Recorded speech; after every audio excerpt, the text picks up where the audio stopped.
Good afternoon, everyone. Hello and good afternoon. My name is Carin Kuoni, and I am really pleased to present to you now what has been called or labeled the People's Panel. And let me briefly tell you about the origin of this last part of our conference.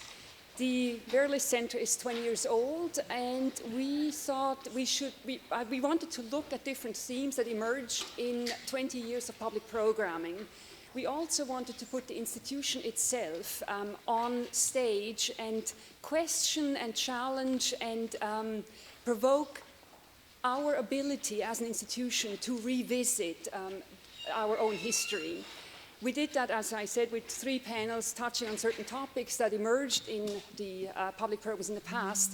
We also did it through an invitation to our public in spaces, in live spaces and online, to tell us which panel they would like to revisit on occasion of this 20th anniversary. And this online voting system, our campaign was available for about a month. And about 4 weeks ago, the poll was closed, and it was a panel called Pickled Bohemia on the historicization of the Lower East Side that was presented by the Vera List Center in 2005, that won out by a wide margin. At that point, it was quite clear that in order to revisit that moment in our own history and in the city's history in a productive way, in a way that we felt reflected on the Vera List Center's own program priorities, identity and desires and wishes, and history's inability or our inability to restage it as it happened. We wanted to take out and identify certain themes in that particular panel and reformulate it for today's moment. Of course, there was no coordination, but it so happens that, as one of the speakers mentioned this morning, that the new museum is again presenting an exhibition on a historic moment in the Lower East Side, or in New York. This time it's called 1993. In 2005, the exhibition at the new museum was called East Village, USA, and our panel had been developed and curated in response to that in 2005, to that exhibition in 2005. So I invited 2 speakers who were part of the original panel. Gregory Charlotte on the very right is one of them, and then Jonathan Weinberg in the center is the other one. And I encouraged Gregory to consider a re-articulation of the topics that were important at the original panel, and then together, I think it was mainly me, decided on who else we would want to invite to this conversation. I was facing institutional limits which extend to financial concerns, and for that reason, not all the original panelists could be invited. So we were eventually very lucky that Alan Moore, who is an artist and historian, and I think known to many of you, submitted a text that presents his thinking about this topic, about us doing this panel again 8 years later from Spain, where he currently lives. And the text will be projected in a few minutes. I think that's it. And will form the basis of this conversation. Before we begin the conversation, I want to quickly, and I'll try to be an ever faster reader, just describe the speakers on the stage for this 4th part, and you'll have more detailed information in the program. So quickly, let's start with Nicholas Mirzov. Here on my left is a visual culture theorist and professor in the Department of Media, Culture and Communication at NYU.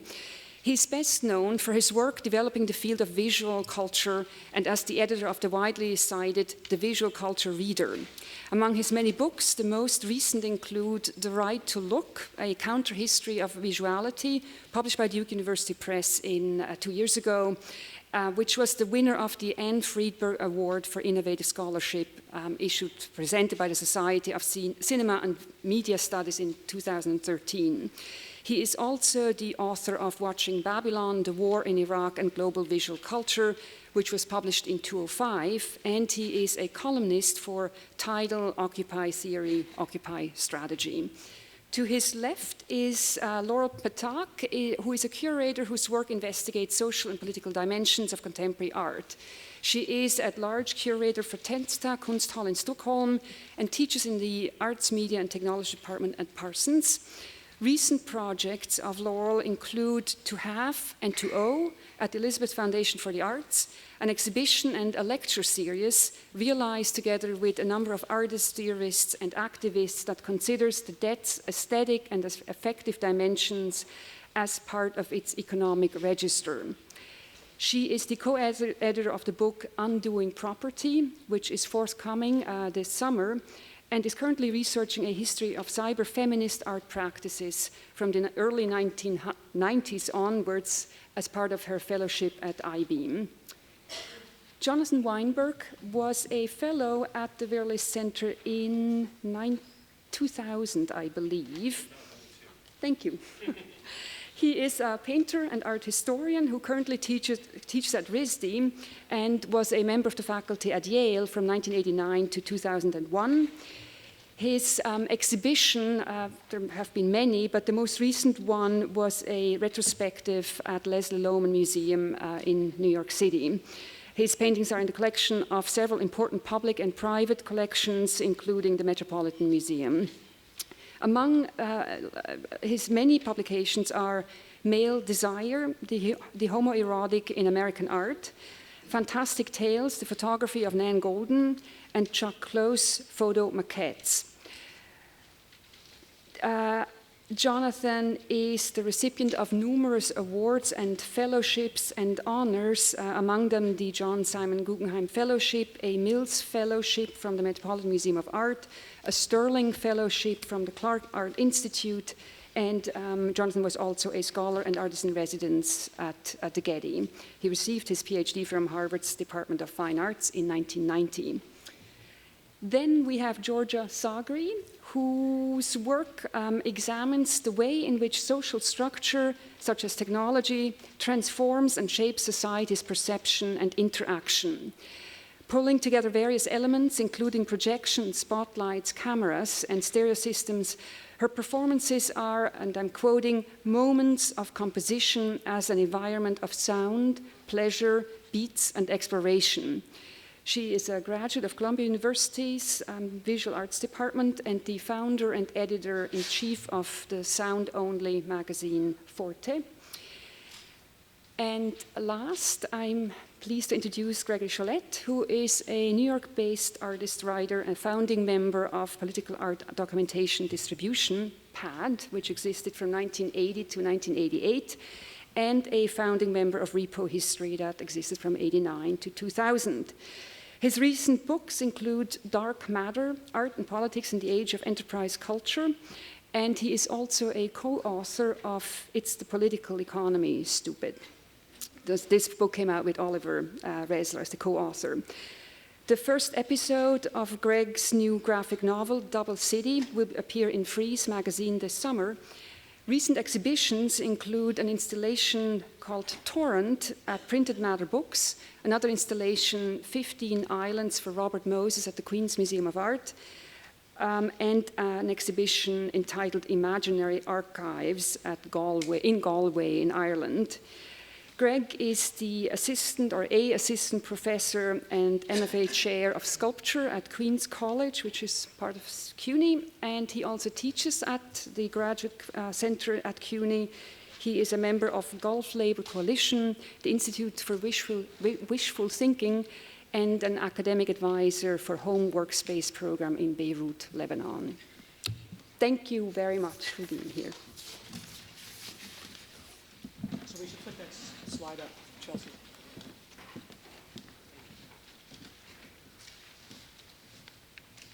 So this is just part of Alan's statement. I'm going to let you take a minute to read it, and I'll make a couple comments on it if that's okay.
We could keep it up a second. Okay, so just a couple of wonderful points. Turning the sort of the city and turning, of course, the university into a debt plantation. I know the topic of debt's going to come up in a big way on this panel. North America's district of misfits and troublemakers has finally been sanitized, deported, et cetera, and Bohemia is not pickled, it's dead. This would be Alan's lamentation from Spain about what's happened here, but we all know that, in fact, this topic of art, gentrification, activism, art and politics, as we saw in the last panel, is an intense one. It creates a lot of debate. It should create debate, some discord, and some dismay. And we shouldn't forget that the situation that was taking place that inspired the first panel, that had taken place in the 80s and 90s, has actually jumped over the ocean, is now in almost every nation in the world, this mixture of culture and gentrification, or of the creative class and displacement, and so on and so forth, right? So we're talking about a kind of flame, a little flame here, a bigger flame there, and one that we're surrounded by in many ways. What I would want to say is that also in regard to the last panel, I was thinking what one of my professors, Jean-Pierre Carin, used to say with his collaborator Godard, that, you know, the point is not to make political art, but the point is to make art politically. And I think that's a really important sort of thing to keep in mind at this moment when political art has again risen up and become of interest, not just to many artists and young artists, but also to the mainstream art world to some degree. It's not that they're just embracing it, because they can't. I mean, they're going to embrace part of it. This is what's happened in the past, and I'll bet anyone in this room that that's exactly what's going to happen again. They'll be selectively pickling some parts of this moment. And I think it's really important also to keep in mind that if the debate in the past, and I shouldn't say if the debate in the past, because the debate in the past was often about the commodification of art, right? The politics of commodification of art. The shift has been towards the production of art, towards the question of labor in art. And I think that's really an important distinction that's taking place at this moment, and one that especially younger artists are feeling really intensely. You see it with people who are on the Arts and Labor Committee of Occupy Wall Street and Occupy Museums and Occupy Debt, which we're going to hear about. It's a critical shift, I believe, in the question of politics and art towards this matter of the very substance of how art's made. And why is that taking place? I would say it's because of capitalism itself. Capitalism has, in its movement towards every corner and possibility of life, has driven itself into and sublimated every aspect of what we do, including aesthetic practices, which may be why there's a lot of confusion or concern about going back to a certain kind of aesthetic resistance that is about the autonomy of art. That was some of what was going on in the last panel. I understand that concern, and I don't think it should be taken lightly. On the other hand, this kind of bringing forth of the labor aspect of art and the incredible precariousness which everyone is experiencing, but artists who've always been precarious are experiencing even more intensely now, is, I think, distinct to this phase of neoliberalization and enterprise culture. And so with that, I'd like to turn it over to Nicholas. Thank you. Thanks, Greg. Thanks to everybody here. Thank you all for staying inside on this beautiful day. If it's any consolation, it's even hotter up here than it is down there. I wanted to think about what Alan had to say about debt. And here we are in the new school, and everybody likes to pretend that they're a public intellectual. And this year, for the first time, I actually achieved the distinction of being quoted in the mainstream media. This was because of a piece that I wrote on a blog that I did last year called Occupy 2012. And the piece that they chose to quote said this. It said, "I used to think in academia we did very little harm. Now I think I'm a pimp for the loan sharks." And I think that for very good reason. I think that because I talk to my students and the people that work with me, and I find out, I know how much debt they're in. And the space that is measured between whatever the new school wanted to be when it was first founded, what Alan Moore and others thought the Lower East Side was when they were doing their show, and what it is now, is the space that we, I think, are trying to describe. And when you give a talk at the new school, they send you a memo that says you have to make a quote from Hannah Arendt. And so I'm going to do that. In 1943, she was writing a paper about European refugees. And she said, quote, "They represent the vanguard of their peoples." And by that, I think what Arendt meant was that they were in some ways freed from history to create a new space. They were going to do things differently in the way that they had before, but otherwise. And obviously, the Lower East Side was one space for that. And using vanguard institutions was one of the methods for that. And the university was clearly going to be one of those vanguard institutions. And the model that was in mind was the German Research University. And on my way here, I walked past the Cooper Union, which would have been one of those institutions that she might have had in mind. And hanging outside Cooper Union right now are two banners that have been put up by the occupiers, which say, "Free as air and water." And that's the quote from Peter Cooper about how he wanted his institution to be as free as air and water forever. And we've seen the god-awful mess that the so-called trustees of Cooper Union have made of that institution, so that they're going from free tuition to $20,000 a year tuition almost overnight. And that fail represents the failure of the whole post-1970s university system, which has manifested itself above all by debt. And that was the reason for the creation of Strike Debt and the Occupy Student Debt Campaign, which began in the very early days of Occupy Wall Street. And just to remind you of the obvious facts, I think now are more familiar to people, there's $1.2 trillion in student debt in this country. That's more than credit card debt, it's more than auto debt. It's $1 trillion is like 1 followed by 12 zeros.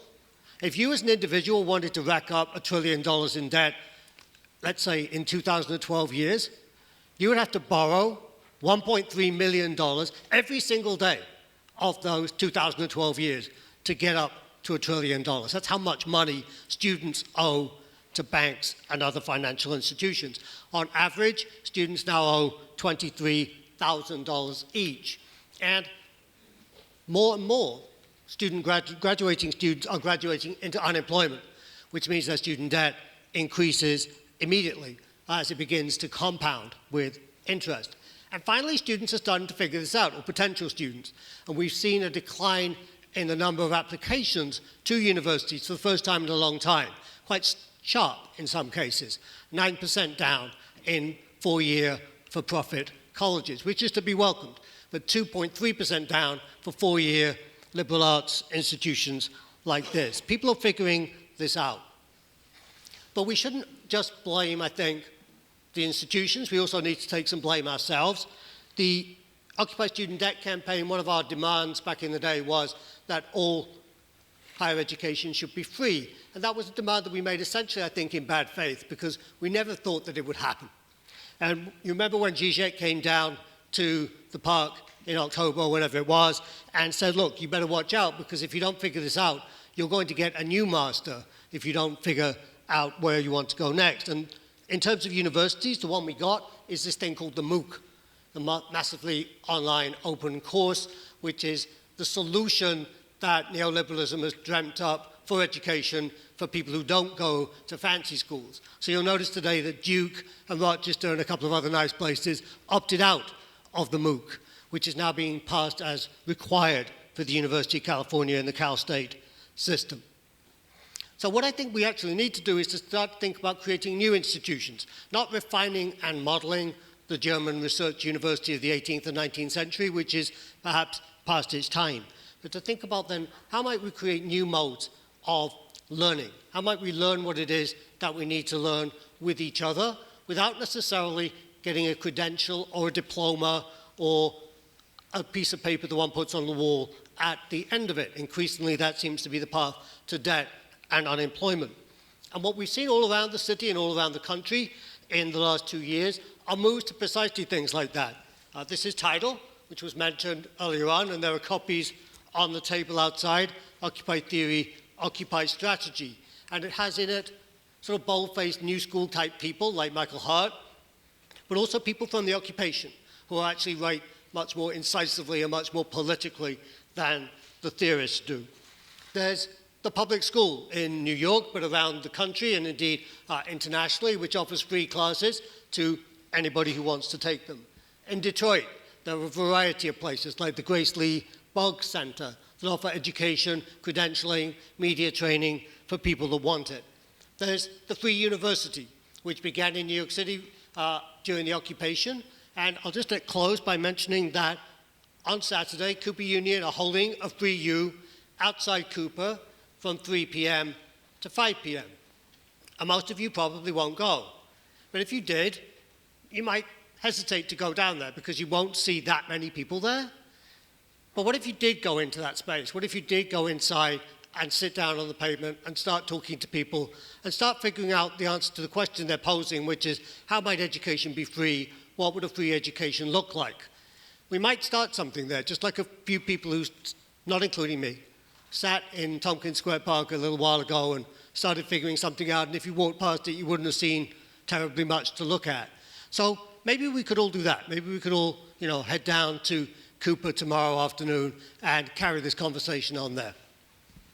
Where at Cooper is that happening? Which spot? It's right outside Cooper Union at Cooper Square. That sort of strange Foundation, triangle. The old building. Yeah. Okay, so I can't resist and follow up to the last panel, which I appreciated, and I just want to say swiftly that I think experiencing the difficulty and the antagonism of these questions is really important to me, despite the fact that, unfortunately, I am a very polite person. And I guess just to also put in the air that, the last exhibition that I curated in New York City that was about something really political, in fact, in the days before it opened, I was arrested with people who participated in that exhibition, and to just put that in the air as something that shouldn't be taken off the table as a possibility for engagement. But today I'm going to really talk about my role as a curator, and I have to confess that I struggle with how I should think about what the relationship between art and politics is a lot, and I don't think I have the answers, but I'm trying to kind of move forward in the way that I know how. So as a curator, I was thinking a lot about the fact that it was a single exhibition called East Village USA, curated by Dan Cameron at the New Museum in 2004 to 5. That was the impetus for the original panel discussion and is in some way, indirectly, I suppose, a genesis for why we are talking about this today. I didn't see that exhibition. I wasn't at that panel discussion. So I'm trying to perform these ideas, I guess, through my knowledge of the present. But I thought it was worth, instead of just having that exhibition be a kind of ghost, I thought it would be worth it to have it present here in some form. So I've contributed some slides of that installation. And the reason is that it was because when I was looking at those pictures, that was the moment when I started to figure out what I wanted to talk about here today. And I'm going to call that Strategies for Curators Working Against Pickling, Class Warfare, and the Red Modernist Chairs. In my profession, you have to kind of think a lot about questions of representation. And one thing I really do struggle with is how to make something, to make an exhibition, to make a space of discourse where you don't do violence to the complex contestational political subjects and objects, working inside this kind of highly sanitized, increasingly privatized, and very classed cultural form that is the art exhibition. And the way that I think about curating for myself is I think it's my job to make things public, and further to set the conditions for how the work and practice of artists can become public. And so I try and really take this idea of publicness seriously in what I do, and I think hard about how to create and support inclusive spaces for contemplation, vulnerability, and complexity. I really don't want culture to be a polite space where we smooth things out and add red modernist chairs, as you see in one of the installation photos from the original exhibition. And because for me, even something this small, this teeny gesture of these red chairs, it already sets up such specific indications of who an exhibition might be for, what kind of engagement they are expected to have in this reclined position, and what kind of narratives they might be there to receive. But further, these pictures crystallize a kind of disconnect that I feel I see at work everywhere inside American culture. And I guess I would crudely call that the difference between representing something versus an embodied practice of something. And looking at the pictures from this original exhibition, how do we square that experience with any kind of radical or political energy or agency that we could associate with the East Village as a site of an intense struggle against gentrification, which is essentially an issue about class? And I was also thinking really hard about how to respond to what Alan wrote in his statement, and I decided that I would take a kind of brief detour through some personal details. So I grew up in a working class context. I was the first person in my family to go to college, but to get an education in America that would even allow me to be in this room and articulate these ideas to you, I sit here $50,000 in debt from student loans, which are ultimately, or maybe ironically, what allowed me to study art and radical politics. For me, it's not that these histories aren't being taught, I think, as Alan kind of suggested in his statement, because I do personally feel that I really learned them and took them to heart, and I try and embody some of the spirit of that in the things that I do. But I wanted to ask the question of, instead, how can we find or make structures that allow us to enact art, politics, and education today? And I really appreciate Nick's kind of offering of some new models to think about education in particular. And I'm interested in thinking here, like, what is the cost? And I mean that in much more than just purely financial terms. So I've only very recently begun to narrate this to myself this way, but my entire adult life, I've been worth negative something to the world. And I cannot emphasize enough the affective dimensions of this that are so intense to experience.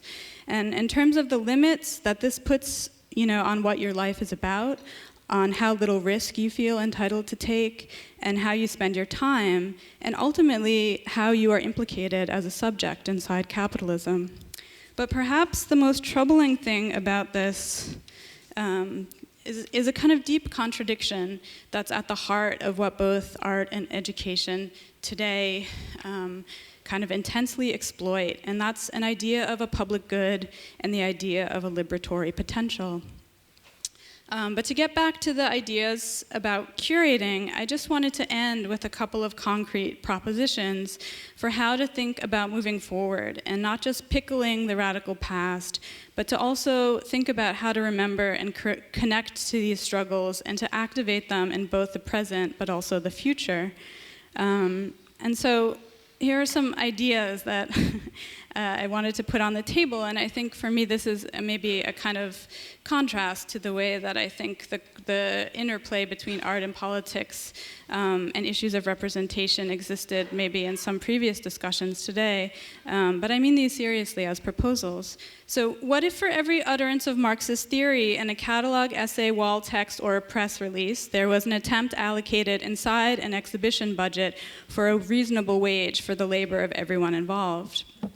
What if we routinely lent out our unused exhibition space between shows or after hours to social organizers in need of a meeting space, borrowed models of participatory budgeting from local politics so that artists and audiences who worked with us could decide where the funding gets spent, donated our research materials or leftover resources to aligned causes or organizations who could still put them to good use well after the exhibition ends? And what if we realized that the skills that curators use every day inside our profession are also directly transferable to organizing in perhaps a more political sense of the word? Thank you.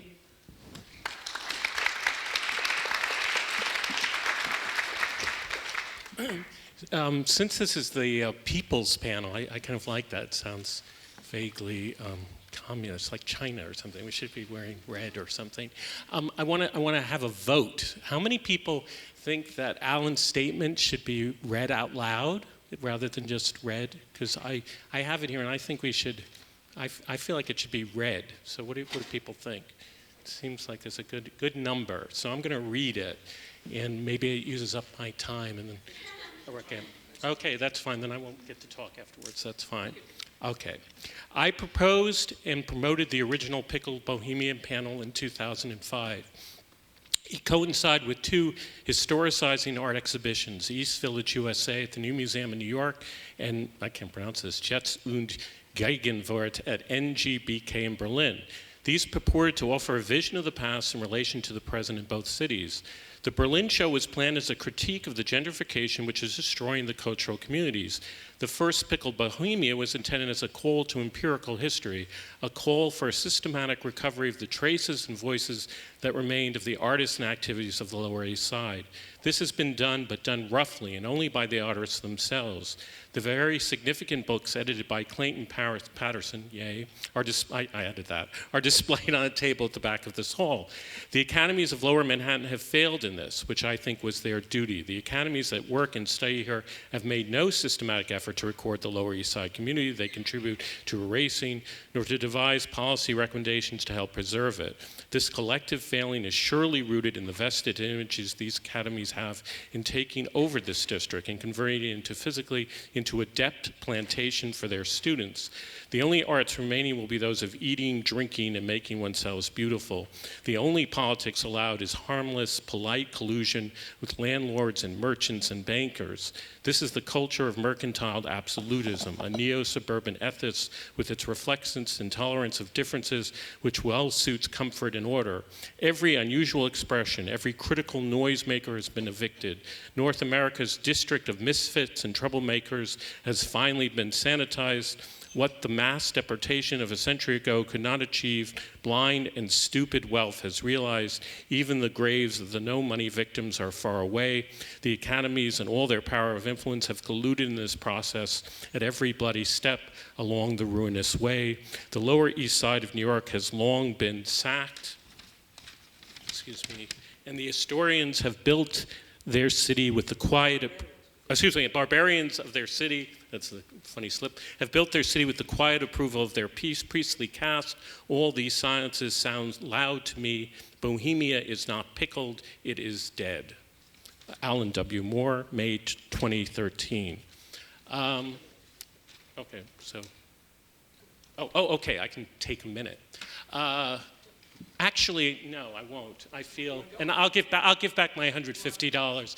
I think this is outrageous that you didn't read his statement the way he asked it to be read. He was the original person on the panel. People voted for the panel, and the idea that I can't believe it. Thanks. Carin, I salute you. I think the Vera List, but I think this is a disgrace.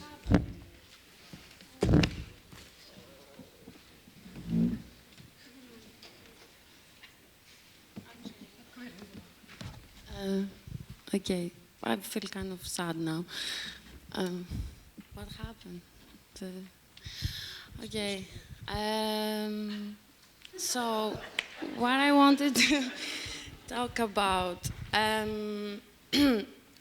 So first of all, I think that when I received the invitation for this panel, I kind of felt that every time that you're receiving an invitation to attend to a kind of a formal, panel, or like to, to somehow, to express your ideas or your ways of being or doing things is very awkward.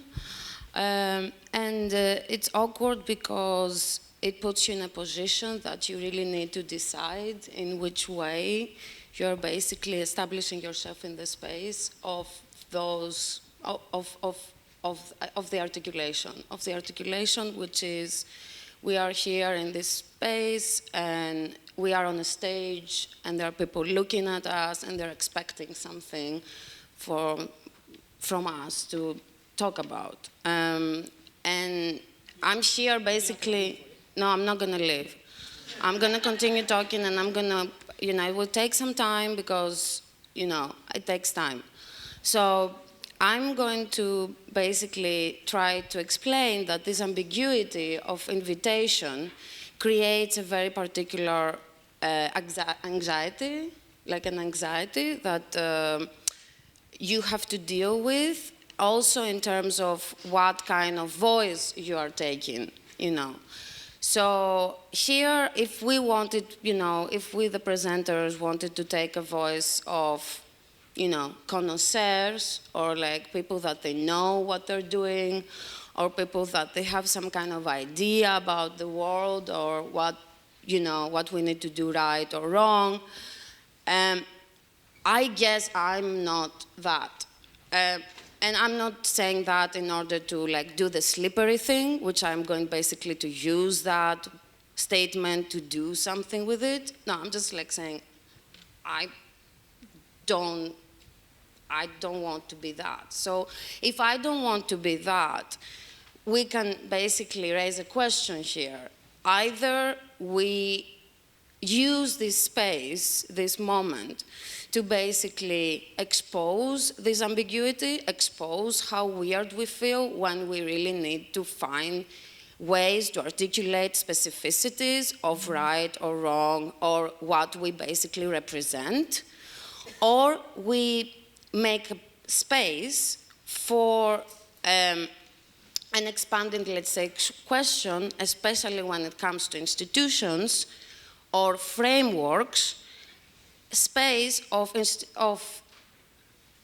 raising the question of breaking the institutions, of like demolishing the institutions, or demolishing these particularities of articulation, or the particularities of, me being on the stage and people being on the audience.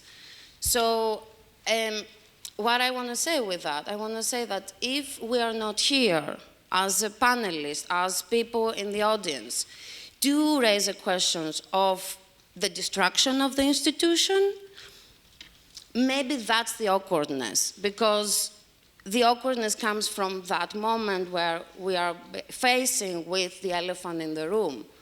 And the elephant in the room is always this moment that I'm invited to talk about something that I'm supposed to know, and immediately when I'm in this point, the other people assume that they don't know, or they're expecting something to learn, but that's not so clear. To me, at least, is not clear. To me, it's not that clear. So, that thought can articulate it also in the terms of art and politics, or ethics and politics, or state and the people. Woman, man. All these kind of different institutions of language, of perception, of understanding. So I guess what I wanted to say is that that can be the first question of like an awkwardness that can be articulated, an awkwardness, a question that can be articulated. And of course, for some people, that can be an interesting question. An interesting question of like, we're talking about Cooper, but we're talking about Cooper in order to maintain Cooper, or we are talking about Cooper in order to do something about it in terms of like, if this is an institution of education in these terms of how social conditions are right now, it is part of the social conditions that we are basically facing, and we are not doing anything. Basically, we are not talking about the elephant in the room, which is, what are we going to do? Are we going to continue pretending that we are satisfied with the conditions that we are? Or we're going to do something about it?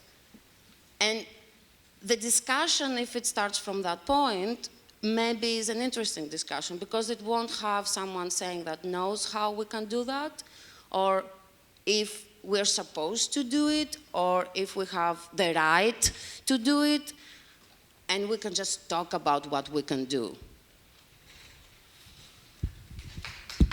Thank you. So we actually have had a few interesting proposals. One is to go to Cooper Union to be part of what sounds like kind of a free university kind of model that's taking place, and a number of proposals from Laurel, which are really interesting about the idea of how exhibitions, the ethics of exhibitions. I'd like to really get this open to the audience fast, but I do want to just make sure if anybody here has a question for anybody else before I ask you for questions, okay? No? Great. So you guys, come on. We're sitting here with blah, blah, blah. It's your turn. What do you have to say? Yes.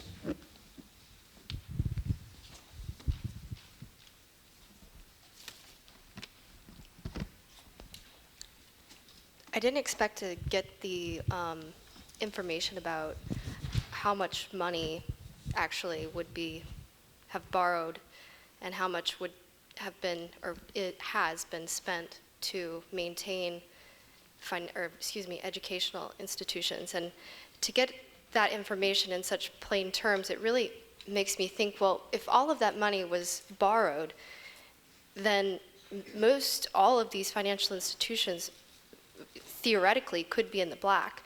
So to ask or to request for financially things to change for students isn't so frightening.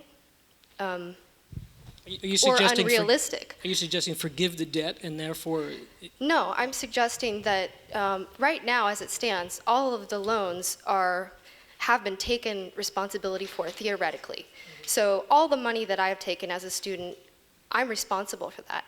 So ethically, there's no really, at this point, I don't think there's really a point in asking for forgiveness, because the reason you get an education is so that you have more responsibility for more knowledge.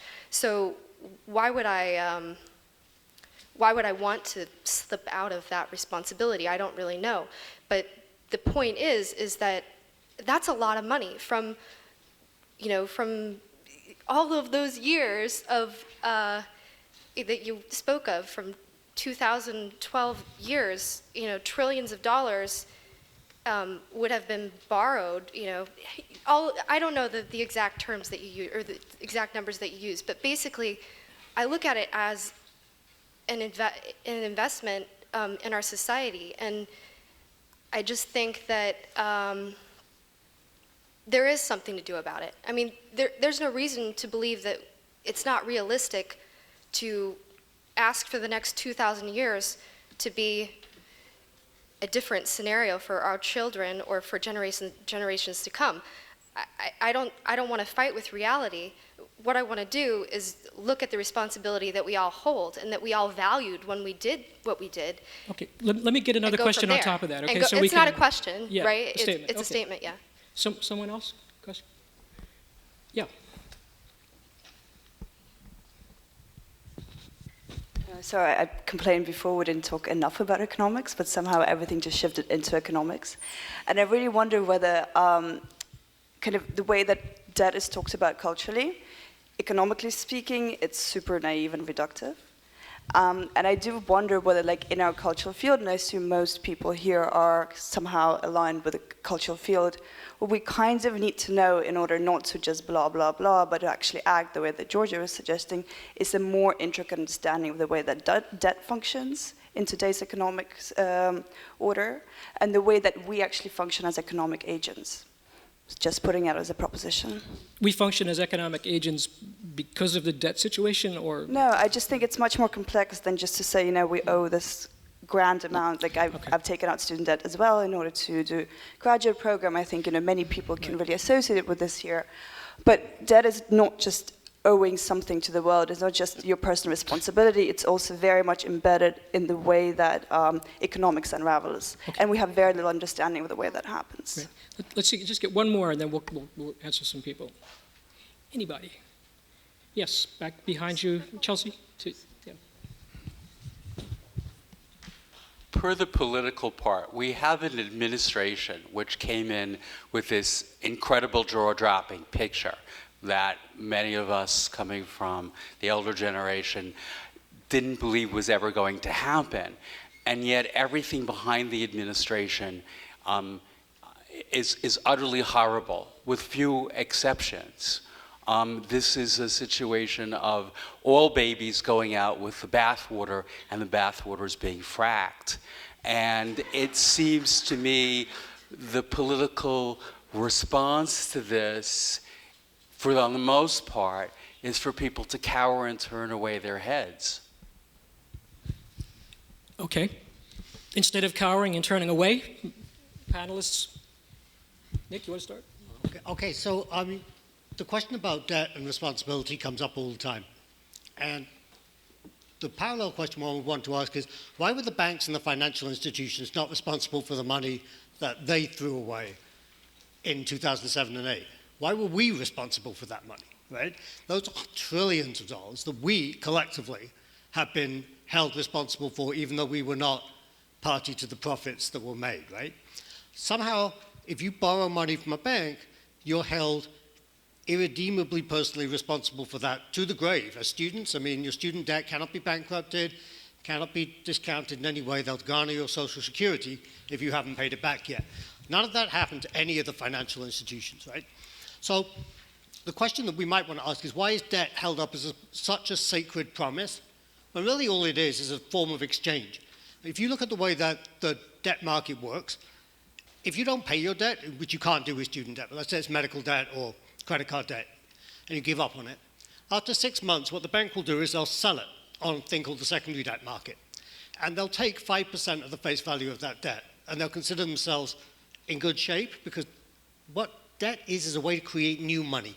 It doesn't take money that the banks already have in their back pocket and say, here, have it. You create that money by giving it to them out of your own labor, right? So 5% is 5% new money to them.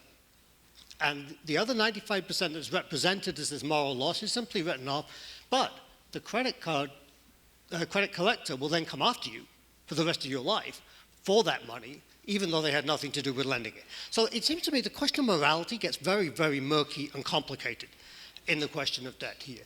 So the way that we reduce it to a simple equation between a person with money, a person without, making a loan, that's really not what happens when you borrow money from a bank. It's a very different situation. More than that, what kind of debt do we want our society to be in? And I totally agree with the question that our economic relations are not just about monetary debt. You know, the social depends on debt. It depends on all of us doing things for each other all the time. Why? Because we're part of a group. If you ask me to pass the salt, I don't say on what terms of interest or what would be my remuneration for that, because if I did, the whole social order would break down. So there's no way in which we don't feel ourselves to be indebted. And this is David Graeber's point in his famous book on debt. If we don't have social relations to each other that are predicated on we owe each other things, then there is no social. And that's something that we're trying to recuperate against the neoliberalism idea that there is no such thing as society, there are only debts. So, right? So I think it's a really important discussion to have, and to try and prise the lid off that kind of apparently mathematical formula and say, no, it's a much more complicated situation than that. And these are the kinds of discussions then that we should begin to have, whether here or at Cooper, which is Saturday, by the way. It's not today. It's Saturday. You know, this is a discussion that we should begin to have. I mean, I agree with what Nick has to say, and I think I would add to that that debt is ultimately a cultural construction, and in that sense, I find it to be as imaginary as art. And that, just to point out, there are plenty of other countries in the world where education is free, so I think that we have to recognize that we're under a very specific set of conditions, but they should not be universalized, and we should not feel bound by them. Yep, I think that debt is a construction of another morality, a morality that obliges you to basically buy space of existing in the world. We have, because we can say that in capitalism we are all dead. And now we are also in debt because we need to live a little bit so we can spend some money for our death. So basically, my suggestion would be like why we got into this like complexity and we don't try to understand that, maybe there is a possibility to go beyond that formality and start over understanding, like relationships under conditions of actual making and not, representing making, because debt is basically a representation of what you could do, but you don't really doing it because you are in debt. Like the students go to the university, and I've experienced that because I was a graduate at Columbia University, and fortunate, I spent 3 years of my life to apply to different scholarships because I'm not coming from a upper class family. I'm coming from a really poor family. I'm a really low-class family. So I spent 3 years of my life to basically have scholarships, other institutions, other obligations, to have education. I felt that I would like to. Also, education, on the other hand, can be an excuse to move from your country and to go somewhere else, to meet other people, to meet other cultures. And I think sometimes we forget that, we don't allow ourselves to make excuses for a better living, but we allow for excuses like that to not allow us to do anything. That's great. Can I step out of my role as moderator for just a second? Because when I was a kid, I swear I could remember this, although my parents may have told me this. We looked up in the night sky, and we saw this light going overhead. It was called Sputnik. And I thank my education to Sputnik, because basically the United States was in an ideological war with the Soviet Union and the Soviet bloc, and said, for God's sakes, they just put an artificial satellite around the Earth, we better start investing in education. And that was when it was possible to get all kinds of loans and all kinds of education. Maybe you didn't go to Harvard, but you could get a good education. The Kuoni system that I teach in was initially a free education. And if you look at the beginning of this debt crisis around education, it really starts to begin at the end of the Cold War. So what I'm calling for is the return of Sputnik, at least, if not the Soviet Union. No, not the Soviet Union, but just Sputnik, maybe. But it is serious, and I guess I'm addressing it a little bit to you, and not to make it personal, but to think about the relationship a society has to investing in its children for the future. What is that about? This was a time when people put money into education knowing it would pay off down the road. And now, basically, you have to sort of learn the most important lesson of life today is to be a creditor, to be in debt. That's what you learn when you go to school. So, anyway, you must have some more questions by now. Yeah.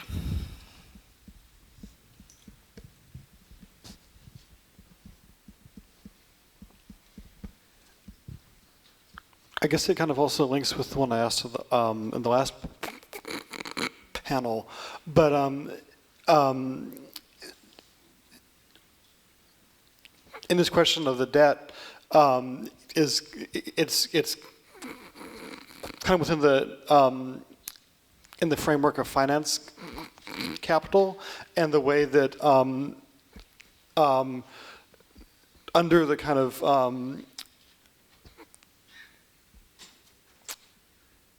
increasing of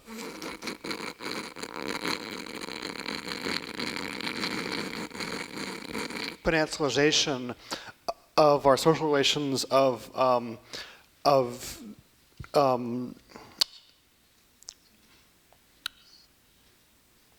culture and our cities and our way of living in the world, the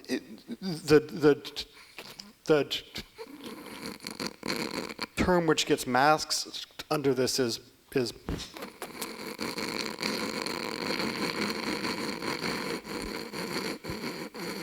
production, and the way that under the kind of rhetoric of neoliberalism, it's money that makes money, and the kind of the speculation is what increases value, when the volume of the bubble is kind of more important than the volume of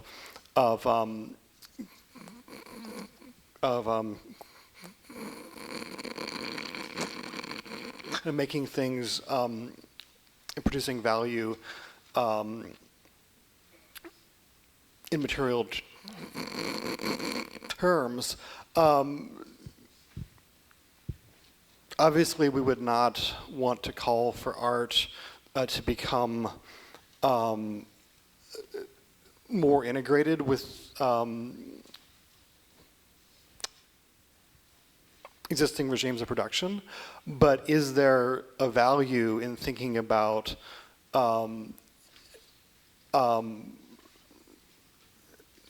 how we might work, and how we might work for each other, and how we might imagine systems which even as we demolish institutions, replace them with alternative ways of making the things that we need and reproducing the social relations that we want to have with each other in material terms. That's great, but don't you think to some degree some of the things people are talking about? Oh, totally. No, this is. Yeah, no, it's a great point, and but I do think to be a little bit pessimistic, the financialization of art is taking place rapidly, has been taking place, and it's absolutely necessary to counter it. But one has to be not naive, and I'm sure you're not, but looking at it directly and realizing, what Julian Stallebras calls art incorporated has been around now for quite some time, and it's just getting worse. Yeah. Anyway, I'm sorry. Right. No, I also wanted to point out, what is from which kind of ambitions each one of us is coming from. Basically, if the ambition is to replicate again and again, they're supposed to. I'm supposed to be an artist, although I'm so many other things. But I'm supposed to represent that right now. Although, many of my friends who are not here right now know that I'm not only that. And, to basically replicate that and really insist on that is an ambition that some people have, and some of them really oppress other people that they don't want to do that. That's a big issue, Georgia, in what kind of concrete ways would you say, though, that you, perhaps going along Alan's lines, establish a kind of alternative, let's say, to the things that we're talking about, to debt, financialization, etc.? I don't think that there is some kind of, I don't think that can be established an alternative. I think what's happening is that there is a moment of decision, and the decision has to do, either we talk the talking, we really try to understand and articulate a language and a situation where it doesn't take us anywhere, or we are starting a discussion that bases all of us in a moment of creating something. out of all these different approaches and differences. What I see with debt and what I see with the current situation is that there is an extreme effort for the one way. So either you do with that or you don't even exist. So even with the last panel about the issue of appearance, like Hannah Arendt was talking, I think it's not the appearance of to be appeared, to appear, but to create a space where even the appearance is not even, the appearance is not the question anymore. It's not the issue. It's not who is going to appear or not, but it's a priori. The acceptance is a priori. And that is not happening with the systems we are based on. And we need to consider what other way is, you know? But Nicholas, would you say to some degree, Occupy, I mean, you've been really involved in it for a long time, tried to create this like space of agonism, some people would put it, or differences within, without creating an absolute kind of unity?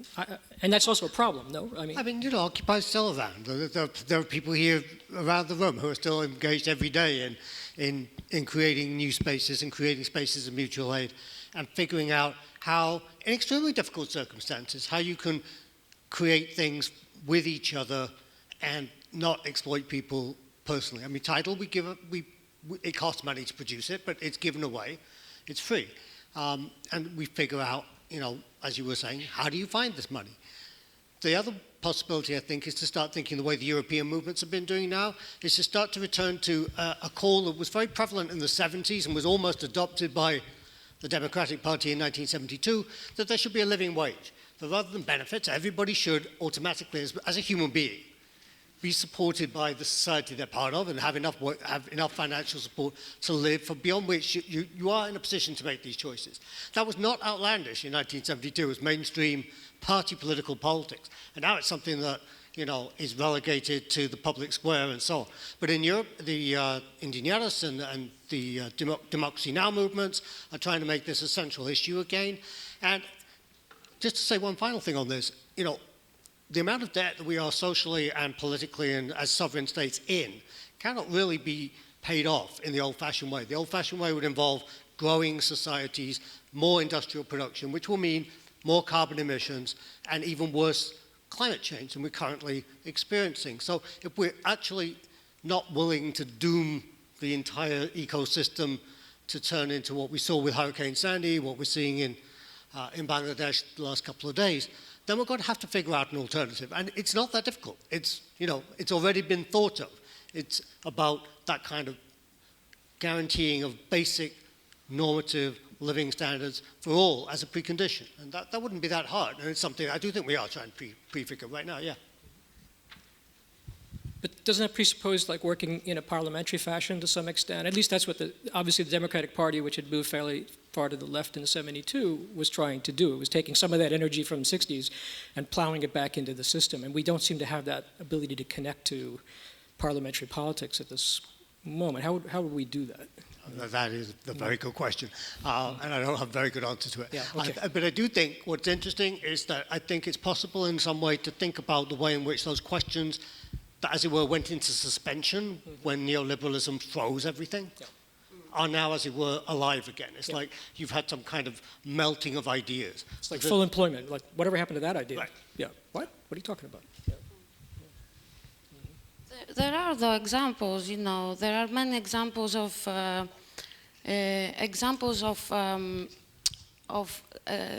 creation not out of a demand, because there is this idea of like organizing. I think in a way that we've been thinking in the 70s and the 80s, like an organizing, in 60s, like an organizing that is like, having like a dialogue with the suppose taken from, and I think that's not anymore even something to, it's not a way of approaching, because you know that, first of all, you're not going to be heard. And then you don't want to be heard from the ones that you know that there's no possibility of acting out a certain way in order of coexistence.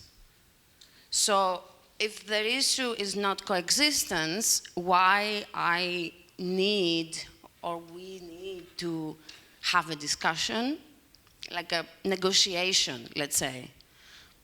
We can, you know, right now we could decide in this room, you know, we start to call this space, you know, just Vera, you know, and we can just like start doing things, you know. I'm just describing the motive. The motive doesn't start from taking something or asking for it, but actually doing it with other people and their capabilities and their capacities, and not expecting for something ideal. That ideal, in my opinion, is always, in the sense of like this current situation, ideal is always maintaining capitalism, always maintaining the way things are. And I'm asking why? Like, why I need to maintain the things are? If I see the inequalities, if I see that there is discrimination, if I see that there is poor, if I see that there is no education, if I see that there are no politics because they are corrupted by economic corporations and economic benefits, why I need to maintain that? I would answer that because it maintains the status quo, and those who control things and control things internationally have reconstituted the intermarried monarchy model with a banking and a corporate plantation structure. I attended a talk yesterday at the Americas Council, and it was entitled Trying to Resolve the Skills Gap that exists in Latin America. And the thing about it that I found disturbing is that nobody was talking about skills in terms of people that work with their hands. The sole Western country, that is the first world, we shall say, that is not having considerable problems and that as a large economy is Germany. Why? Because they have a guild system, they have apprenticeships, they manufacture things, they honor people who aren't necessarily pledging the fraternity of higher education. And the entire focus of this conference I was at yesterday was all about skills as being something that education could meet, and who were they meeting it for? It was this international, global marketplace. And then what do we find when these needs are being satisfied? We have a debate in Washington right now over the immigration bill. The high-tech firms are putting millions and millions and millions of dollars into making sure there's a much greater number of H-1B visas. This is captive labor.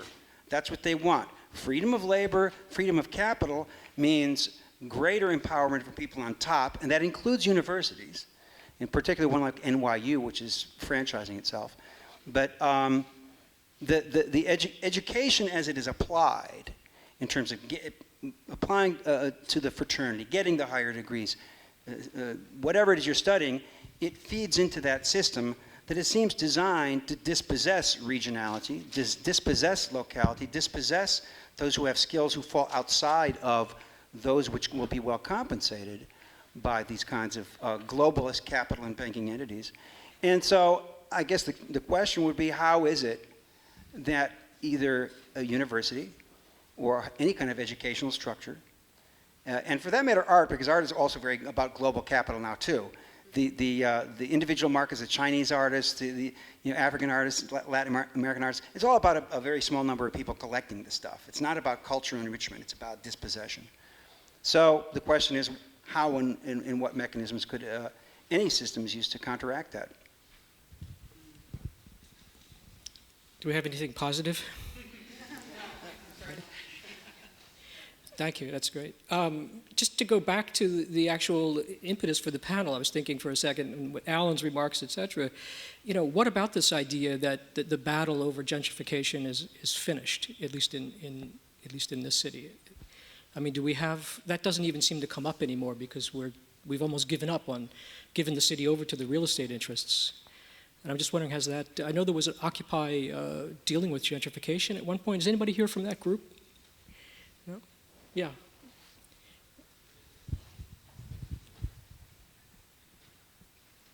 I do think that's a really interesting question, Greg, and I was going to maybe ask it. If the original Pickled Bohemia panel, my understanding was sort of addressed the kind of complacency or role of cultural production in processes of gentrification in 2005. And also in recapping the history in a particular way. Right, right. Yeah. And I mean, that was even before the 2008 rezoning of the East Village, which sort of upzoned these massive corridors around a relatively wealthy and predominantly white neighborhood. And, it's long before the plans for Spura were passed, which are still, Spura being the largest tract of publicly owned land that, has remained undeveloped for decades. And so I don't think at all, the battle over gentrification, even in the local neighborhood, is lost or won particularly. And sometimes I do worry that,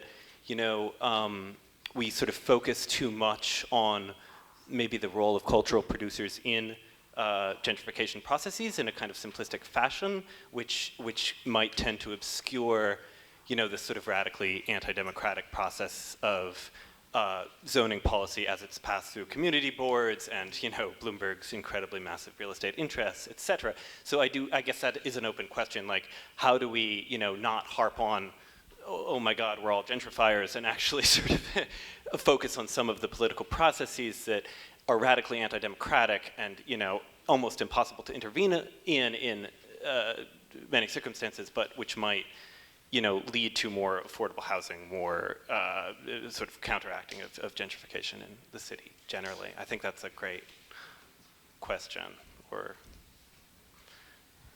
A couple of points to follow up to that. One is that there's a really major gentrification issue right now, which is the parts of New York that were damaged during the hurricane, in Staten Island and in Coney Island and so on. There's an obvious gentrification issue around that, and Bloomberg's real estate cronies are circling around what they think they're going to build new waterfront, despite the fact that it's already flooded once and will clearly flood again. They don't care, they can go in there and cash out. In other cities like Detroit is being subject to sort of extraordinary gentrification to the extent that large parts of the city are for sale to billionaires like Belle-Île, which is speculatively going to be bought lock, stock, and barrel by a billionaire who wants to turn it into a tax haven in the middle of the Michigan River, right? And we'll see soon what the emergency manager comes up with in relation to Detroit, but you can bet some of these gentrifying initiatives are going to be part of it, and people on the ground out there are very much involved in trying to resist that. So a few square blocks of the Lower East Side may have become gentrified, but there's a great deal else, right, out there where this is still seems to me a very live issue. And what role would you see culture playing, maybe anyone, in this battle?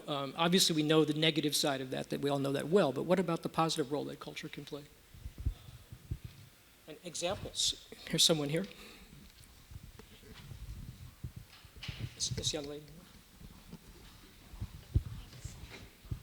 I wanted to give an example right now that's not happening in New York City, but in Athens, Greece, where there's a lot of things happening towards gentrification of a lot of the areas where immigrants have been living in, and a lot of really, really big plans that have been happening and disguised as an attempt to help the city breathe better, to help people not be afraid of neighborhoods. And through that disguise and the kind of language that's actually been using, like plans like Rethink Athens, in a way that uses artists actually to support these kinds of plans, and opposed to having artists come together with communities so that they can actually empower and transform their communities from within, and it ends up being an action that displaces people and totally transforms neighborhoods in a way that actually is hurtful to the people living there and to the cities themselves. But are there some counterexamples in the Greek context? Definitely. I mean, I have photo. Yeah, Georgia has really great images that she pulled up. I'm sure they'll loop back in a moment or so of a really important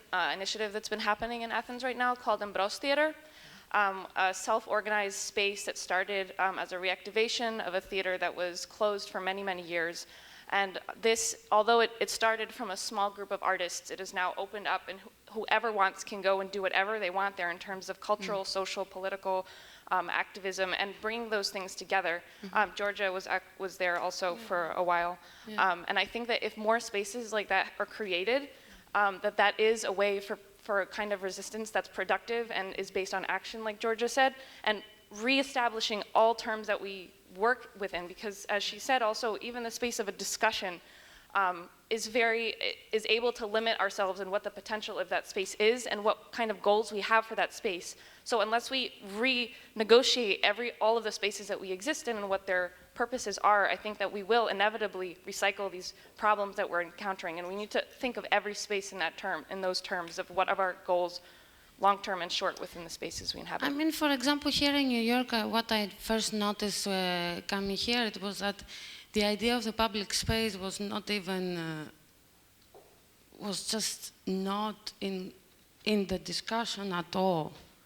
Like the idea of like the assembling, like that you need to take a permission in order to have a group assembling and talking, for me was like a very, very, very basic to create some kind of spontaneous relationship that is not coming through the commodity, also through the lifestyle, which, like, for example, you know, you can have, or you are allowed to have when you're paying your drink, or you are supposed to go to the theater to entertain yourself. So by the elimination of the public space and also the allowance of assembling in public spaces in the city, you exterminate the possibility of a spontaneous realization of social interaction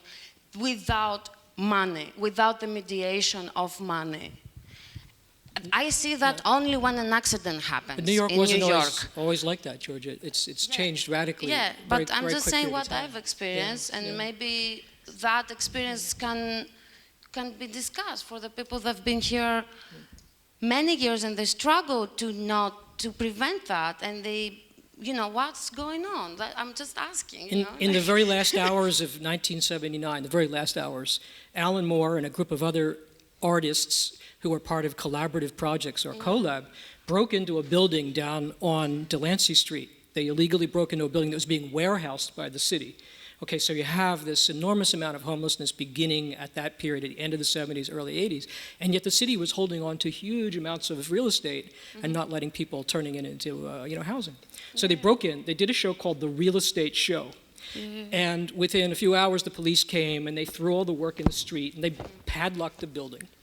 It just happens that Joseph Beuys was in town doing his exhibition at the Guggenheim, and somebody knew him. They called him. He went down, did a press release in front of the cameras, and Mayor Koch was so upset with this kind of bad publicity for the city that he gave the artists another space, and they reopened the Real Estate Show. And then from there, a third space was actually taken, which became ABC No Rio. So there are these like really interesting moments that aren't that well known. I know some people here know about it, but there are these interesting moments in the history of New York and other places where the resistance was really specific. I think we got a question over there. Did you have your hand up back there? Yeah. I wanted to follow up on this sort of renegotiation of space. I mean, when I think about it, aren't we really talking about a renegotiation of a collective space? Not necessarily a physical space, because we're talking about, I mean, it's interesting, I was over in Barcelona and then also in Madrid when the manifestations occurred there. And it was really interesting as an outsider, being American, to see how well organized they were and to see how different that was than Occupy Wall Street. They were already making connections, you know, culturally, socially, much broader their demands were. They weren't waiting to be asked what the demands were, they were bringing them forward. So my question comes back to, the easiest thing to do is to renegotiate this question of too big to fail. Are we too big to fail as a society?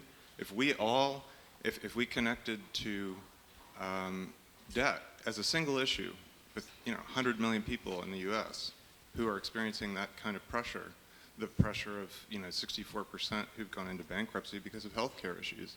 you could make that connection into the hinterlands. Everybody could decide, okay, we don't like this. We're just going to stop paying on our debt. It's really not that difficult. I'm up to it. Yeah. But please tell me how we can convince people, or not convince them, but how they would do it, just because there's nothing else they can do, and this, like, I mean, this country was stop the way of like feeling obliged to Right. this particular way of relating. Right. I mean, I'm just going to say this country was founded on some of those same principles. So I'm not quite sure how we've forgotten our history and are just accepting. We haven't forgotten it. It's been forgotten for us. Well, it wouldn't take much to revive some memory of it. Absolutely. I think we're out.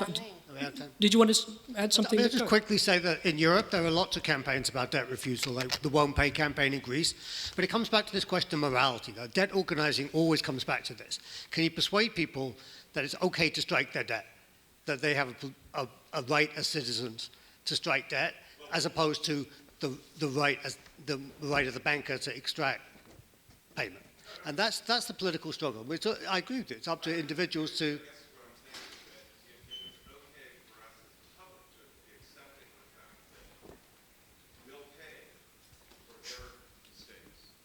Then it should be possible for the banks and for the politicians to understand that we're just not okay with that anymore.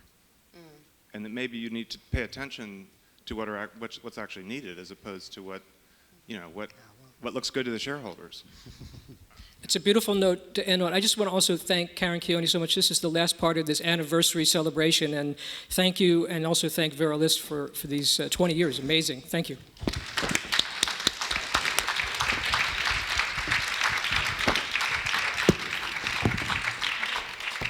Taking this opportunity to thank you for 20 years of company and support that have been extremely important to the center and to the new school. One of you asked, was there nothing positive? I thought, Georgia, your vote to call something Vera would be nice. I also have a gift here for us from Sondra Forganis, who was the founding director of the Vera List Center, and she gave an extensive history of the Vera List Center to us. It's several pages. I will make it available, and I will just read the first paragraph, somewhat long. But it's encouraging because what we are here and what we've discussed here, some of it began so modestly, just with a conversation. Like this morning when we spoke of recognition, I think it was Andrea Guy who spoke how important it was to recognize what's actually happening. I'd also like to make a plea for the necessity to describe, not just recognize, but to describe what is really going on in our artistic practices, in our engagement as political activists. So a paragraph, if I may, greetings from Sondra Forganis, and in her voice, the beginnings. It all started with a conversation, which we've had. I had just been appointed to revitalize the social sciences at the founding division of the new school, and as an add-on to run the Vera List Center, which housed programs on human relations, was a site for women returning to school, and included very basic and general courses in the liberal arts. Vera List had turned up for an art history lecture a week too early. She was also a student here in sculpture. And rather than just turn around and head back, she chanced visiting my office, we had met briefly before, to ask if I had time to talk with her about what she perceived to be crises in American society. The year was 1988, and so as one trained in social and political theory, I thought it best to begin with ideas out of Alexis de Tocqueville's Democracy in America and engage Vera in conversation on the tensions between American commitments to both equality and liberty, and we're obviously still there. Our tutorial lasted an hour and a half. She thanked me profusely, but said that the problem was that only she and I had participated. She asked if I might write up the discussion, and I said, sure, of course. I sent it to her by day's end, 5 clear pages on the challenges facing America, and what she and I discerned were the consequences of those distinct political ideas of de Tocqueville's. Upon receiving them, she called me up, thanked me once again, but said there was no budget attached to my report. I assured her I would correct the omission, and so I asked the dean, who brought me here from Vassar and Hamilton, what she meant by a budget. He assured me that Vera knew what she meant and that she wanted to give monies to develop a set of public programs that would extend the tutorial that we just had. Thus began an endowed program that would become, some 4 years later, the Vera List Center for Art and Politics. This was a very privileged situation, I think a very unique situation, and a singular moment in the city, in the history of the city of New York, facilitated and made possible by an extremely generous person. At the same time, I think we should maybe take even the first sentence, that it begins with conversations as a source of inspiration for us who may be less of means, but certainly as much committed and dedicated to this discussion on art and politics. So, thank you all very much. Join us in the courtyard and join us for the next 20 years and onwards. Thank you particularly.